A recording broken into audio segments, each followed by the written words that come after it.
Oh my goodness. What are you do? Welcome to How to Be Friends with Dave and Shawn. Hi, Shawn. Hi, I think Dave. Yeah, You don't it's sound like it's Dave. it's your best buddy, Dave. This episode is brought to you by seasonal colds. The entire damn Northwest has come down simultaneously. I'm not kidding. Simultaneously, my kids, my patients, uh, the place where I go do martial arts, like everyone has come simultaneously down cold. But this is about how to be friends. And damn it, sometimes friendship fights through a cold. Yes. Yes. But we do have awesome things. I almost forgot in planning this week's episode in our very structured planning meetings that we wanted to talk about life skills that we had learned that we wished we had earlier. We'll get to that. That's not as exciting as this is the week that Shawn's going to find Jesus. Yeah, apparently so. Yeah, we had so much fun last week. If you're listening to this and you have not seen episode 116 yet, Shawn's portrayal of a very strange director was beautiful. So he's going to bring you the voice of God this week. Do I get to be God or do I get to be one of the guys who wrote about God? Take your pick. Okay. You just live your life. Um, and then we've got a story of a hero, because not all heroes wear capes. It was great. No I'll tell you capes. about that. No capes. So the way that this is going to play out is we planned ahead for this because Shawn, You planned ahead for it. I have no idea what's going to happen here. there was collaboration. Shawn is a filthy pagan, if you didn't know that, and it's disgusting. And he needs to be civilized by the Puritan founding fathers. I'm kidding. In reality, I have hand selected some of the most amusing scriptures from the Old Testament. The Old Testament is fire. Now, I have is this specific to any denomination or is this just Old Testament? this is just Old Testament. So this can hit your Jews, this can hit your Muslims, this can hit your Christians. No one should get upset about this. The trifecta. Right. It is the King James version of the Bible because I'm sorry, if you're reading your Bible without some thou, without all of the cool old language, you're doing it wrong. So much better that way. So, I have a series of links. Okay. Shawn, Yeah. would you like to start with Genesis 19? What do I do? Do I just read it? Click that link. And yeah, I just want you to read it to our audience so that they get a genuine reaction to what I'm sharing with you. What? The Genesis. Oh, 19. Verses 30 through 36. Thank you. That's what I was wondering. Yeah, I got you, homie. This thing's This long. is about how to be friends. Oh, this is one of my faves. Hit it. Hit it. And Lot went up to Zoar, and dwelt in the mountain, and his 2 daughters with him, for he feared to dwell in Zoar. And he dwelt in a cave, he and his 2 daughters. And the firstborn said unto the younger, Our father is old, and there is not a man in the earth to come in unto us after the manner of all the earth. Come, let us make our father drink wine, and we will lie with him, that we may preserve seed of our father. And they made their father drink wine that night. And the firstborn went in and lay with her father. And he perceived not when she lay down, nor when she arose. It wasn't that good then. And it came to pass on the morrow, that the firstborn said unto the younger, Behold, I lay yesternight with my father. Let us make him drink wine this night also, and go thou in, and lie with him, that we may preserve seed of our father. And they made their father drink wine that night also. And the younger arose and lay with him. And he perceived not when she lay down, nor when she arose. Thus were both the daughters of Lot with child by their father. So many questions. So many questions. Okay. So he's that drunk. They got him that drunk. They got him that drunk.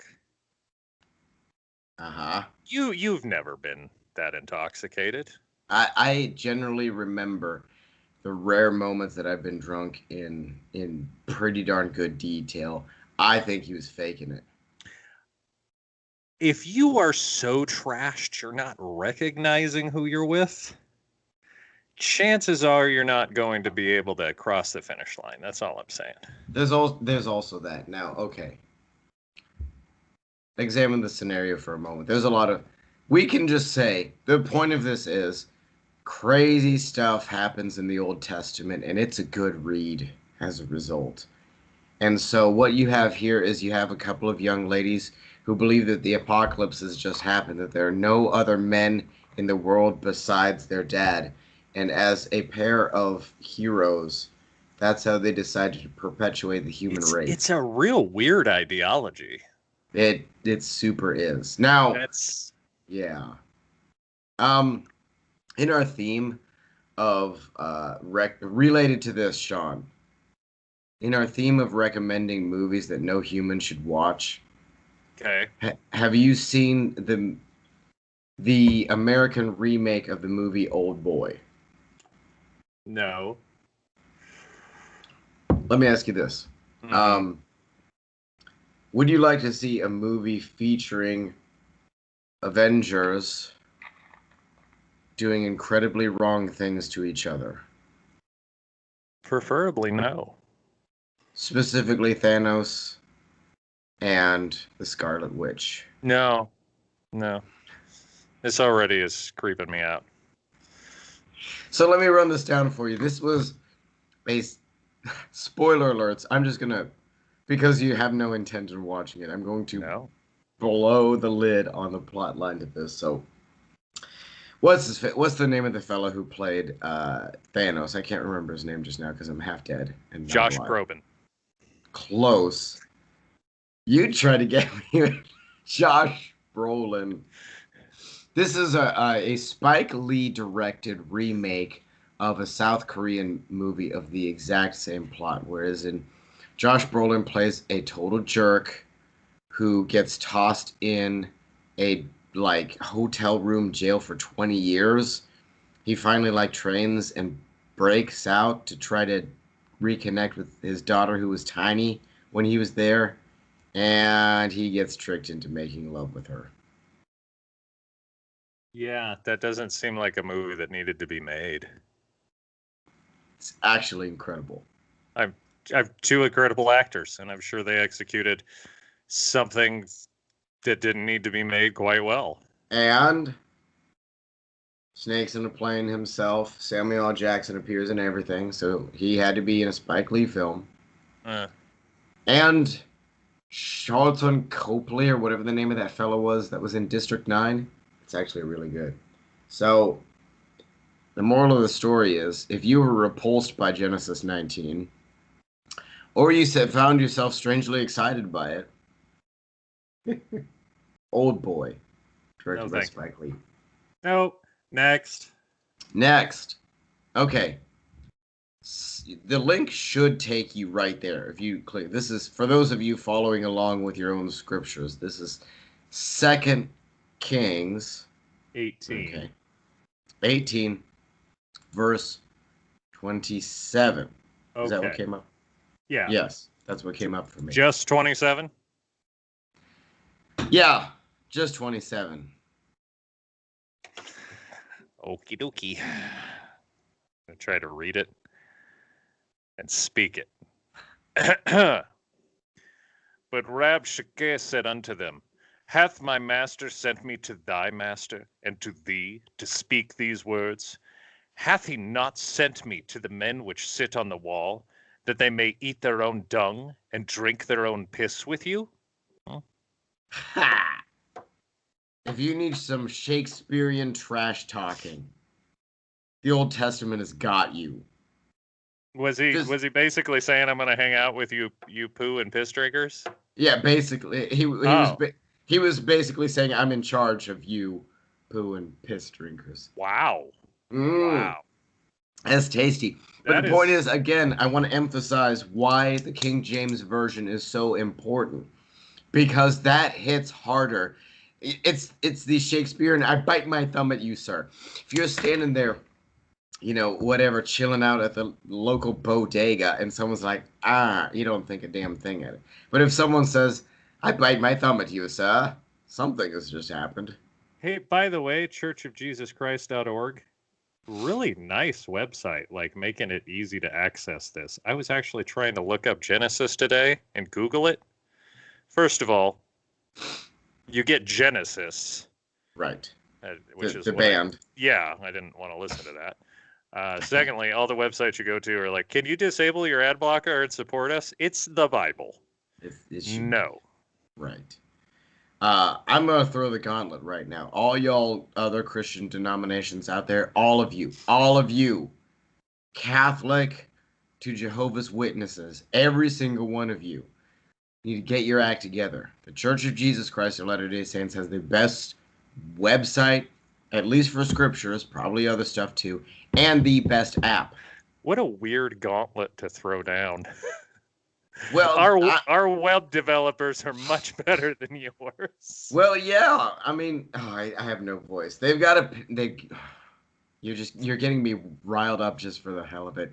They have got to step up their game. Okay. Jesus is disappointed. Yeah. Jesus is sad with your poor C++ skills. He's got some mad Flash skills up there. Come on now. I imagine his advertising department must be huge. Although nowadays a lot of it's word of mouth, but okay. The book of 2 Kings is just delightful, okay? 2 Kings 2 verses 23 and 24. Are you familiar? okay. Get it. Get it. Okay. And he went up from there thence unto Bethel. And as he was going up by the way, there came forth little children out of the city, and mocked him, and said unto him, Go up, thou bald head. Yes! I knew I'd break you with something. Go up, thou bald head. And he turned back and looked on them, and cursed them in the name of the Lord. And there came forth 2 she-bears out of the wood, and bare 42 children of them.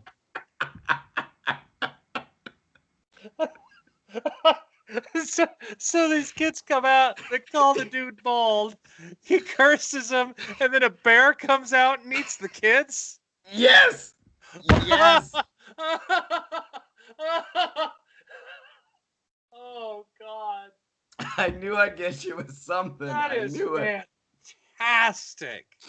This was I have to think that these kids were like throwing rocks and something. Like it had to be bad to justify that. Because of course, this was a prophet of the Lord, and he does his cursing, and then the Lord takes charge. Whatever they're doing, it was like Winnie the Pooh and his girlfriend came out and just tore him up. Called one of my prophets bald. I better make sure they're eaten by bears. This is too good. Okay, let's see if I can break you a little bit more. Proverbs 5. Proverbs 5, verse 19. Now, this is for all you ladies out there. All you ladies. Okay. Let her be as the loving hind and pleasant roe. Let her breast satisfy thee at all times, and be thou ravished always with her love. So, basically, the Old Testament's like, yeah, it's getting down. It's getting real. Okay. That's for you. That's for you. Those of you who have a significant other in your life. Yeah, just refer to Old Testament. Get it. By the way, this is what God says you should be like. Judges 3. Judges 3. Okay. This is going to require a little bit of your medical knowledge, okay, Shawn? All So, right. so dig deep a little bit, okay? Do I have to pronounce weird words that were in the Old Testament? No. Is it umbilicus or umbilicus? It's both. It's all of them. Okay. Judges 3, verses 20 through 22. 20 through 22. And Ehud came unto him, and he was sitting in a summer parlor, which he had for himself alone. And Ehud said, I have a message from God unto thee. And he arose out of his seat. And Ehud put forth his left hand, and took the dagger from his right thigh, and thrust it into his belly. And the haft also went in after the blade, and the fat closed upon the blade, so that he could not draw the dagger out of his belly. And the dirt came out. All right. Okay, so this dude stabs this dude in the stomach. Yes. The entire knife goes in. Yes. And then it closes around the knife. Yes. And then the dirt came out. The dirt came out. Uh-oh. He pooed himself. Maybe he was severely impacted.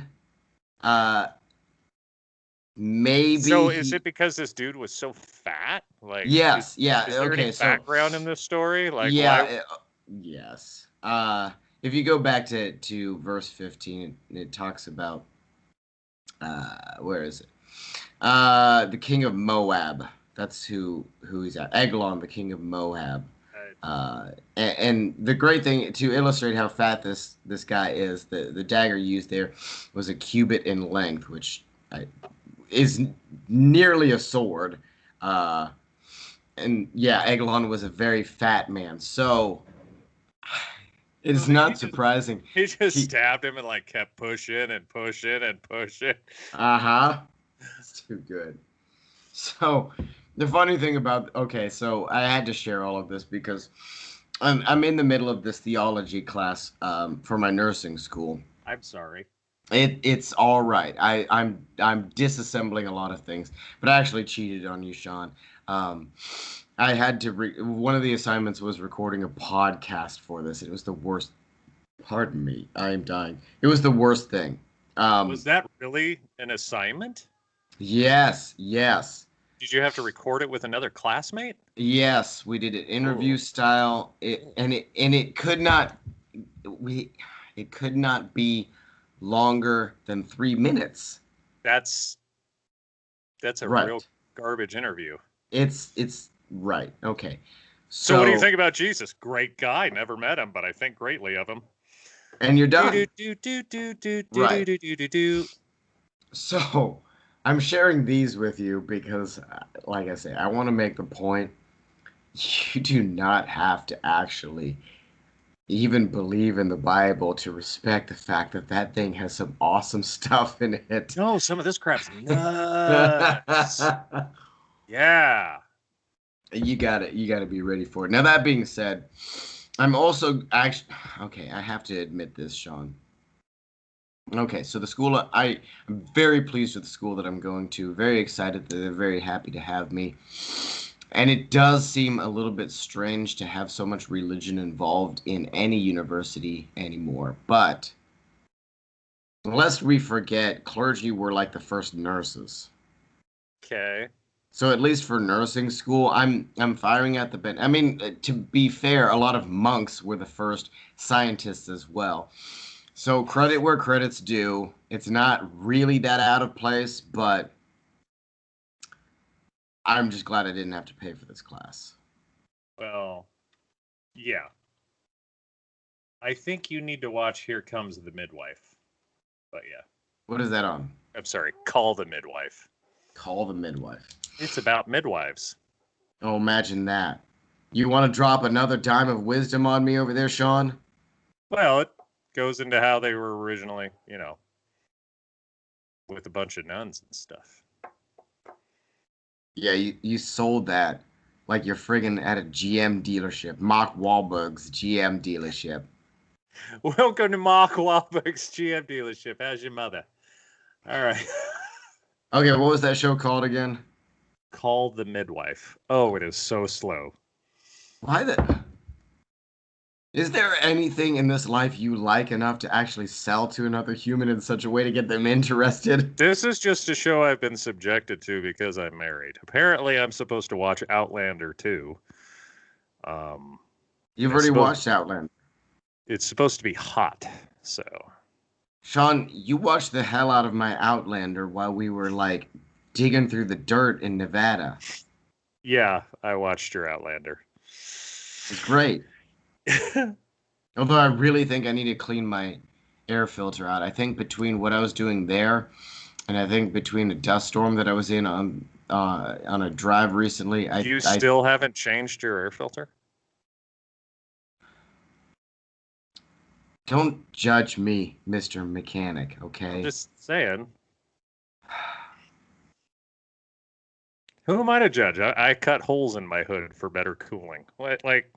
That's beautiful, though. Yeah. Those are speed holes for your really fast Jeep. Yep. Okay. All right. Now, okay, first off, let me clear my airway. Zinc, vitamin C, lots of rest. Or shit. Says the borderline apothecary. You can't fight a virus with vitamin C. Shawn. God damn. Shawn. I get Zeph in here and you guys can talk about this shit. Shawn. You know what you need? Some elderberry. It's good for your anus. How many pounds of various herbs, spices, and oils do you have in your house right now? Yeah, I don't consume them. Take an estimate. 60. That's gross. You've got a whole human's worth of... Anyway. Yeah. I take one multivitamin occasionally when I remember, and that's probably not necessary. So. No, probably not. Actually, see, I'm totally with you on that. There's a lot of studies to show that multivitamins are just kind of totally useless. I just pee it out anyways. What does Most it matter? of it, yeah. Now, not all heroes wear capes, Shawn. Not all heroes wear capes. Okay. I was told the hangman for the Nuremberg trials, I was told was particularly inept. I was told that they did this on purpose because, of course, they were hanging Nazis. Right? You're familiar with the Nuremberg trials, right? Yes. Yes. Would you like to give a brief summary for our venerable guests who are not familiar with the Nuremberg trials?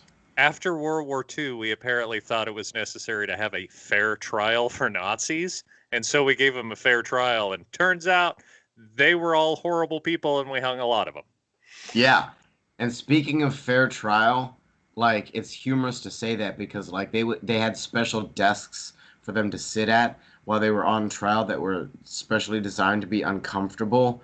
It was not really a fair trial, but good for them for doing it. Hey. So I was told that the hangman for these trials was particularly inept. This was a lie, Shawn. I finally did my homework on it, okay? It's that first link in the notes if you want to grab it.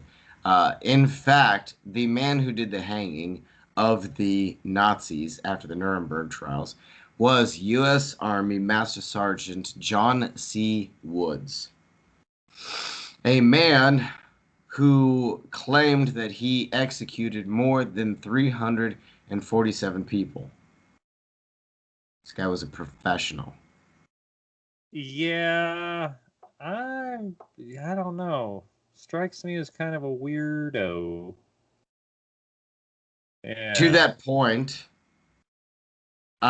this job was something that he stayed in country for. Quote, he told Stars and Stripes, "I wanted this job so terribly that I stayed here, Europe, a bit longer, though I could have gone home earlier."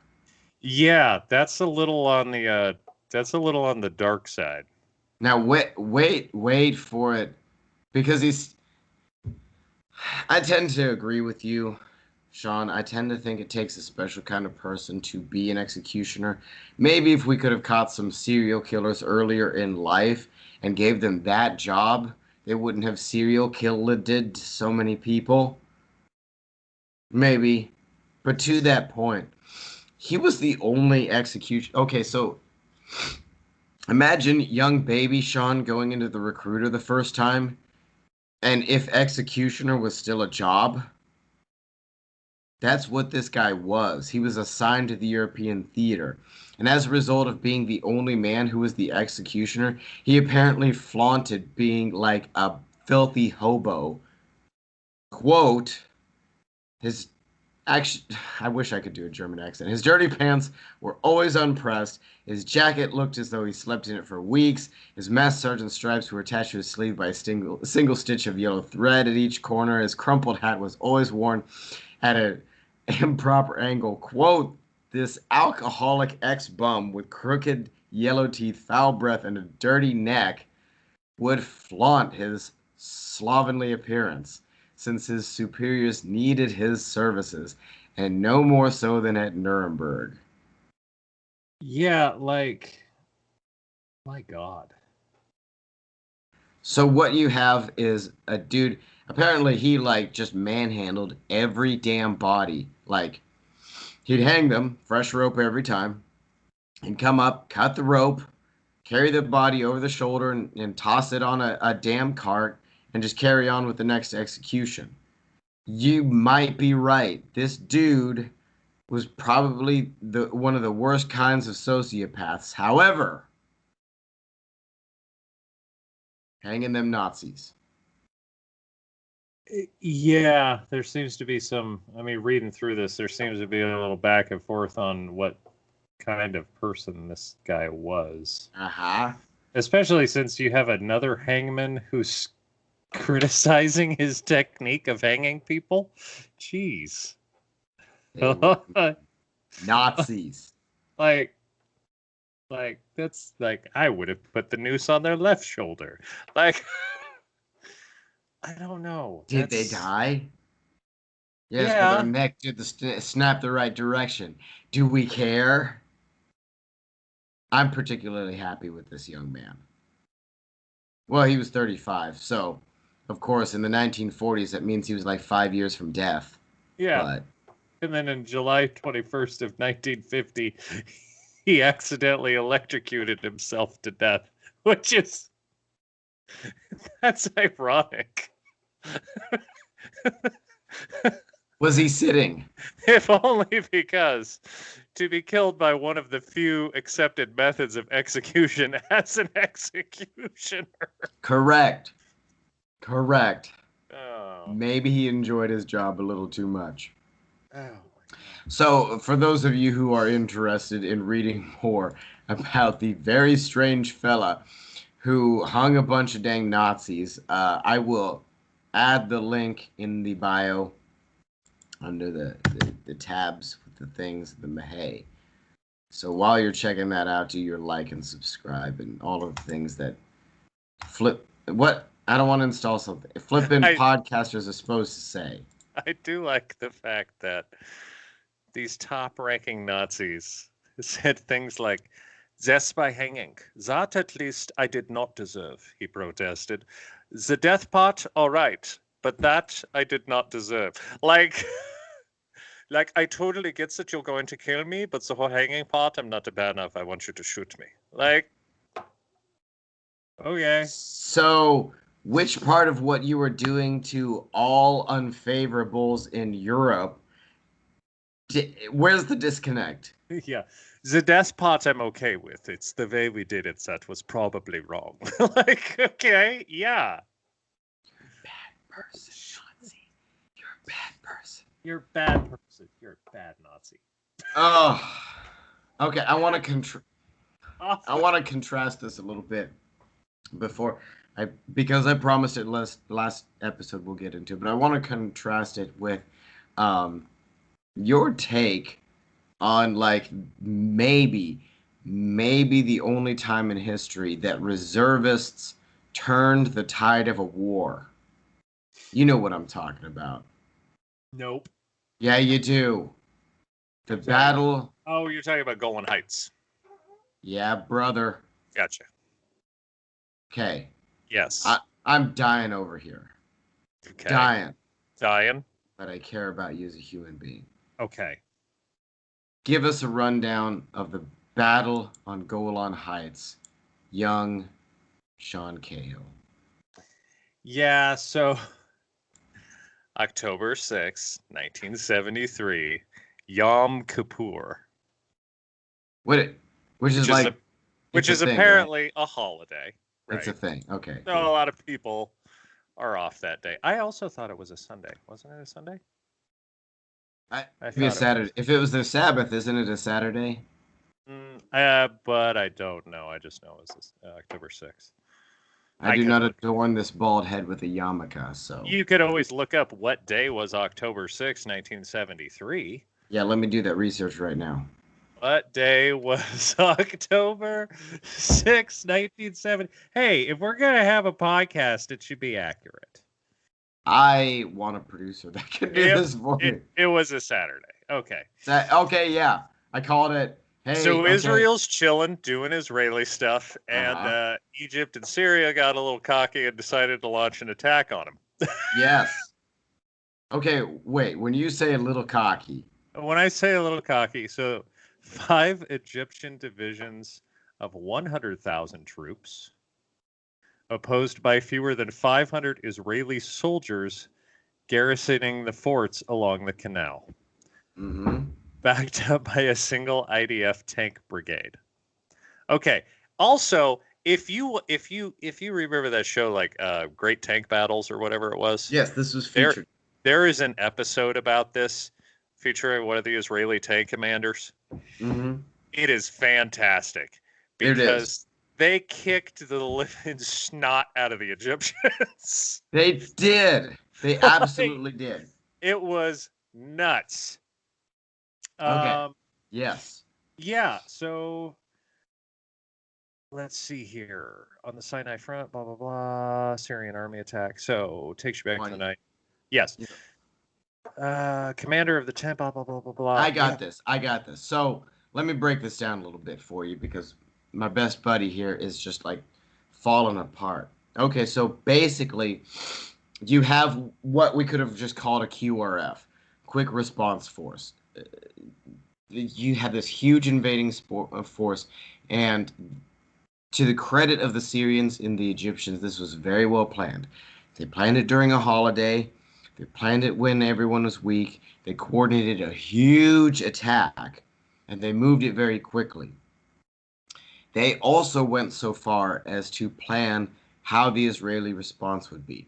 So you're right.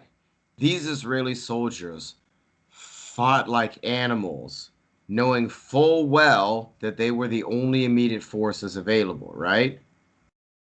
This got so bad. Okay. The Syrian tanks were actually pretty good. The only real advantage that the Israeli tanks had over the Syrian tanks was about a quarter-mile more range on their guns. Right. They had the Centurion. Right. But the second advantage they had, yes, was that they chose to engage with the tanks from the high ground, which increased their range, and they were able to pull the tanks back so that they could still throw artillery at these things, but not take direct hits. Right. Yeah, it's not. It was. Oh my God, it's beautiful. Mm-hmm. There was a lot of sticking and moving. You want to talk about floating like a butterfly, stinging like a bee? They were doing this. They were doing it all day and into the night when the Israelis discovered that the Syrian tanks had night vision. Right. Because they turned on their night vision and they saw the night vision because the Syrians were stupid and they turned on the night vision spotlights. Right. Which gave away every Syrian tank's position that had its spotlight activated. And then they just started pounding them that way. Which the problem with that was that by that point, all forces were on top of each other. Right. So the only reason that the Israelis were able to kick ass at that point was because there was, maybe 500 beat up tanks in the midst of tens of thousands of other tanks. And so the Syrians trying to fight these tanks in the midst of their own ranks was terrible. Whereas the Israelis just had to shoot at something and they were going to hit it. Right, exactly. You got the power of numbers, baby. Right. Yeah. So, credit where credit's due. This, like I say, tantamount to a QRF, fought like animals and slowed the Israelis and Egyptians down long enough. Now, the reason I say long enough is because the Syrians, I'm dying over here, the Syrians and the Egyptians had planned for the massive reserve force that the Israelis always have, that generally can be up and moving in about 24 hours. How long did it take the reservists to get moving in this case? Isn't it like half an hour or something? Not quite that fast. They were up and moving in 12 hours, half the time. That's pretty good.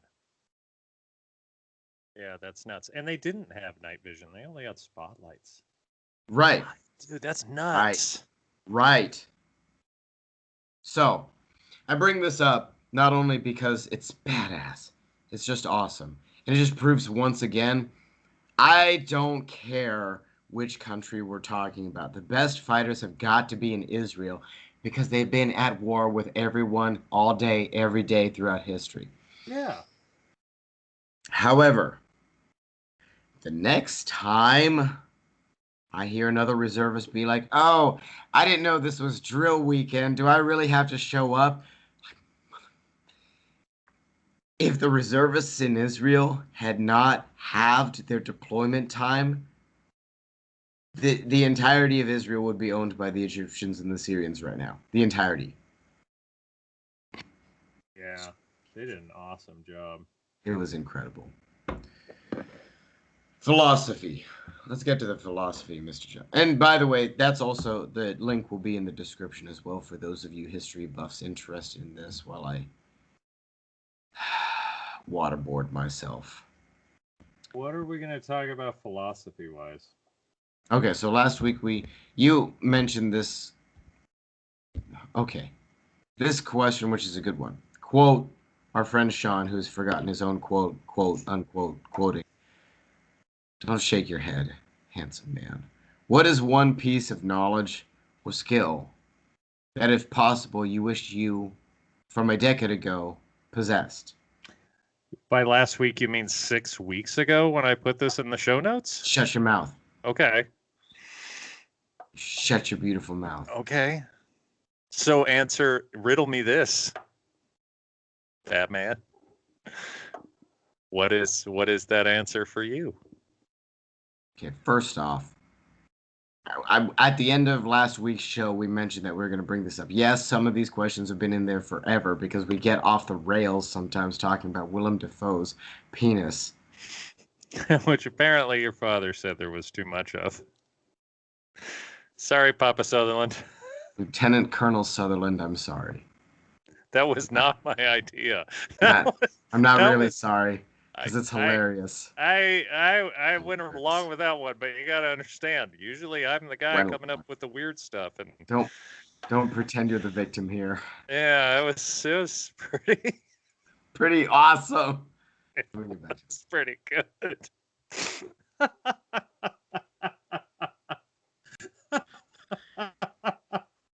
Again, this might be the greatest podcast in history. It is for me. It is the best. Okay. Now, the funny thing about this question, Shawn, is that to this point in my life, I have developed I was speaking to another soldier about this, like a healthy form of nihilism, of like, life has just hammered me with so much lunacy that at this point I'm like, okay, something bad probably gonna happen next week, and I'll just get the hell past it, just like everything else. And I think about like when you're a kid and you like get a crush on the girl in, your eighth grade class because she smells nice and you like get her some flowers and she's creeped out. That's the end of your world, right? Right. Or, you know, when you get fired for the first time. Have you been fired, Sean? Never. Never. Okay, well, I've been fired twice. So that's one for me, one for you. You think it's the end of the world, right? It's like all of these things hit you. It's funny because uh, that's a skill that you can't read a book about being ready for, overcoming the poop. Sorry to use that kind of language. Potty mouth. Potty cast mouth. So that's the skill that you wish you had 10 years ago? That's the first one that came to mind. 10 years ago was, of course, right at the end of my career in banking. I didn't know that was actually going to be what would help me actually kind of become a whole damn person. You probably wouldn't have liked the Dave before then. I was kind of a little bitch. I can't see you as a little bitch. I was kind of a little bitch. Oh, like cocky? I mean, there was some cockiness, sure. Or just like passive? Like, how are you a bitch? There's a little bit of passiveness, sure. I just don't think I'd found my footing yet, Okay. Fair enough. Yeah, we all get to that point. I actually think gosh, 12 years ago now. But okay, your skill. What do you wish you had 10 years ago, 20 years ago, 40 years ago? It'd probably be anger management and patience. Yeah. You've terrified me with your anger. I'm really not. It's kind of weird when I talk to people nowadays because, like, even the people I work with, like, they never see me get riled up. Right. When people are angry with me, I'm always just very chill. Yes. And that was not me 10 years ago. I think people in anger, okay, go one of two directions, right? Mm-hmm. Either A, they end up like you. I see a lot of people who had a lot of anger issues eventually end up being very placid people. They find their center. They find out what really matters.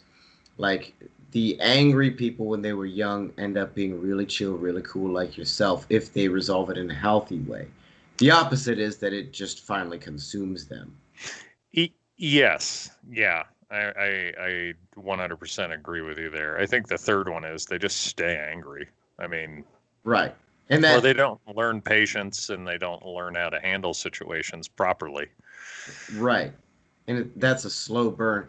And I don't we get hyper focused sometimes, I think, in regards like that because people have all sorts of emotional trouble. And a lot of the same skills apply. Um, it's just not controlling your emotions in general. I was actually speaking to a very sweet patient today who was talking to me because, most of my patients know I'm a soldier, and therefore they make the assumption that I have a lot of soldiering characteristics such as gun ownership, although, I only own like 6, which is like way behind for a soldier. So she actually Is it though? Because I meet so many people in the Air Force that almost seem like they're anti-gun. Because they don't pick up guns anymore in the Air Force. I guess. I don't know. Listen, I'm not ripping on the Air Force, but we have an air base out here. So it's a lot of air people. Are we calling them air people now? Air persons? Okay. Air things? Air is? Lieutenant Colonel Sutherland, if you are still watching this episode to this point, I would like to apologize to you for today's Air Force. I'm sorry that it has become the Chair Force. You should apologize for today's Army, too. I want to circle back. No, I've met a lot of them that they're like, I believe in gun ownership. So honestly, when I talk to a soldier anymore, Right. I'm surprised if they exude anything soldier-like, except maybe being thin and wearing a grunt-style T-shirt. Oh yeah, yeah, those are great. Okay, Apparently. now to this point, this patient in her sweetness. So she talked to me because she and her husband are gun owners. Which, by the way, in the case of her, I strongly support. If you're like a if you're like a 60 kilogram sick woman out there living life, um, actually, yeah, there is not. You're unsafe. It's just the reality. You're You're always unsafe. It right. doesn't matter where you are. I'm telling you right now, you're never safe. Yeah. She felt bad because she was telling me she had a friend of 55 years who kept promising, now that everyone's got vaccinations and stuff, she would come visit. She kept promising she'd come visit. She kept flaking, flaking, flaking. She finally gets it out of her friend that her friend refuses to come over because they have guns in the house. Okay. Which is the correct response, Shawn. I just imagine that's like back in the day when it's like, we'd come over and visit Victoria, but we don't trust the new electric lighting in your home. It's been known to kill elephants. We can't have our children around such things. Which, by the way, harkens back again to the point that Edison was a jerk. He actually did that exact same type of smear campaign against friggin' Tesla, telling people that alternating current was going to electrocute all humans. And what do we use now? What is everything now? All I'm saying is my gun's been right there this entire time, and it hasn't, like, tried to shoot me or kill me. It's just... it's an inanimate object. Down. Yeah. Drop it. Hey, Drop it. Put the gun down. Oh, it's a gun. It can't put the gun down. How would it put itself down? Oh, God! Perfect. Now, my poor patient was just devastated. She was emotionally devastated that her friend of 55 years wasn't going to see her because of guns. And so she was talking to me about that. And I'm like, honestly, maybe this is okay to keep this friend at arm's length until she gets her head around her. Obviously, I am more concerned if you have dogs in your home than guns, because I've never had a gun accidentally shoot me. Correct. Like, because it got scared. Correct. And or even somebody's like, it's okay. He's really a sweet rifle. He just had a really bad previous owner. Fuck you. Like, no, dogs make me more uncomfortable than a gun sitting in a closet. I'm sorry. A dog has never pissed on your shoes. Now, if you get drunk and you're waving the gun around, right? Yeah, yes. Probably gonna make me uncomfortable. In fact, that was one of the other things that was funny, because this person said part of the problem was that her husband has depression, and that's mental. Right. Yeah. So, are you afraid that this guy is going to just off himself right in front of you over the dinner? Right. Let me explain how this drives me nuts. Yes. Every time I go to my doctor, yes. we have this same discussion. Uh-huh. So how's the depression? It's good. It's under management. Still have guns in the house? Yeah. Do you ever feel like hurting yourself? Okay.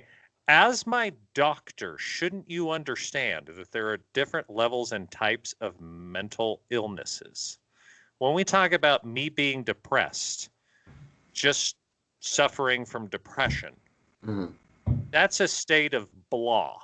Like, yes. There's different levels to this stuff. Yes. So, yeah, that kind of thing annoys me. Further, I would like to make the point. This applies to all doctors as well. Read the damn chart before you see your patients. Yeah, exactly. Yeah, thank you. Please do that. Also, just understand that, and that's the problem. I think that's where, like, my doctor is not a mental health care professional. He is a family physician. Yes. So he's trying to cover all of his bases, because if I go home and off myself and he's liable, I guess, I don't know. but it's very irritating to have that same discussion every time. So you don't feel like hurting yourself? No, I just feel like I don't want to get out of bed. Like, Right. what? There's a wide swath of difference, guy. Yes. Yeah. And of course, I make that point because how often do you see this doctor? I probably do a visit every 6 months. I try to avoid them as much as And possible. that's fair. So if he read the notes that 6 months ago he asked you if you had guns, if you were thinking about hurting yourself, and you haven't hurt yourself since, or the many subsequent 6 months before then, give it a rest. Yeah. Also, is that in my notes? Like, There should at least be something to say that this question was asked, because if it isn't, that liability that you're talking about. right. Also, it's a big question between you going, are you considering self-harm, and do you have guns in the house? If so, how many? Where do you keep them? Like, oh, okay, hey, chill out, narc. Like, Actually, I just ran into this as well. I don't know if I told you about this, but of course, in this spurious CPS report that people anonymously filed against me, dealing with this CPS investigator is like, okay, do you have guns in the house? And I'm like, yeah, legally, I think I have to say that. Maybe right. I don't, but I'm like, yeah. And she's like, okay, can you tell me what kind and how many? I'm like, Mm, one gun's enough. I actually said. I thought about it for just a moment because that question was so off. I'm I'm like, I actually feel like that this is the part of the interview that I might need my attorney. Yeah, because that's like, oh, you own an old-timey shotgun for bird hunting? That's not a threat. Oh, you own an AR-15, the Right. devil's rifle? Like, what the Now, fuck? she readjusted quickly and she didn't probe further. But okay, so speaking of guns though, I actually do have to talk up old Pappy Sutherland in this regard while we're talking about the Air Force and how it's a different world. Okay, so old Pappy Sutherland was a pilot. What was his service weapon in Vietnam? The 1911. Incorrect. No. Let's see, he was a pilot, correct? Yes. Okay. And he carried a sidearm. Correct. Early Vietnam? Yeah, 69. 38, 68. 38 Smith & Wesson revolver? Correct. Bingo. So, fine work. So, old Pappy Sutherland thinks in his old Pappy Sutherland brain, if he goes down, how many fights is that going to get him through? Okay. You pick the fight, and you pick the fight with the guy with the bigger gun, and you shoot him in the back of the head, and now you pick a new fight. That's fair.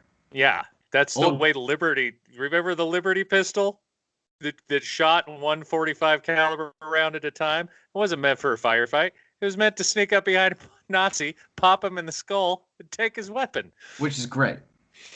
However, old Pappy Sutherland thinks a bit oddly, like that's where I got it from.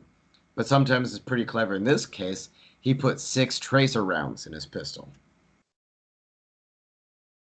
He figured he was better off. What's that? So he could be found. Bingo. Thank you. Just shoot it straight up in the air. Exactly. He figured weird looking 38 special fire going up in the air was going to be quite distinct to any friendlies. I would think so. And That's you a can very still. good idea. Yeah. Yeah. And you can still pop a dude in the back of the head with a tracer. You can. Just It's gonna make a stink. the smell. Oh. I was about to say, that's it's a good way to cook steak from the inside out. That's gonna get you. It's gonna get you that nice grilled exterior. Oh my God, that's actually a really good idea. Did you ever ask if did they carry like the AR-7s at that time, the little collapsible survival rifles? I did not ask him, but I don't believe that he did. Actually, old Pappy Sutherland is going to continue to be an interesting character in this because he flew the OV-10. If you're not familiar with it, imagine like this is for the. I think you're familiar with it, but this is more for the audience. Imagine a tube. Right.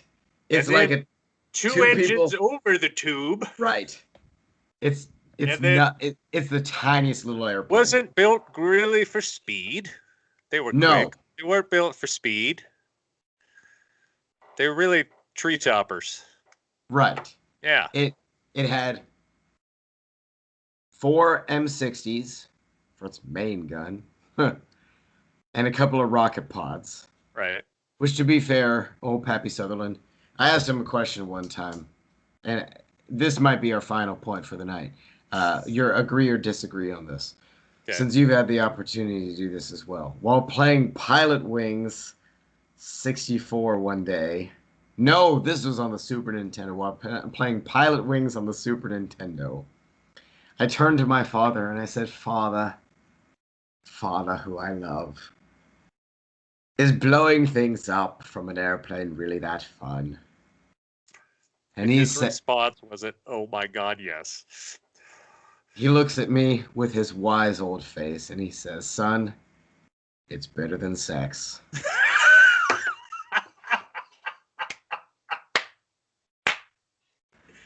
That's the only answer you could give that would make me happy.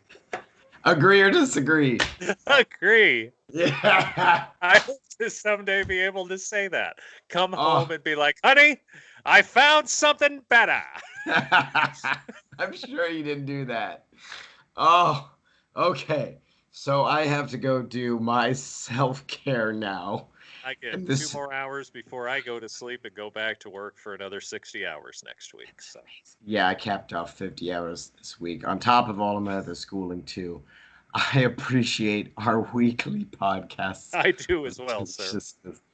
So you get yourself some rest. I'm going to go die, and it'll be Zombie Dave next week. All right, Zombie Dave. I'll see you next Thursday or Friday. Something like that. Good night. Good night.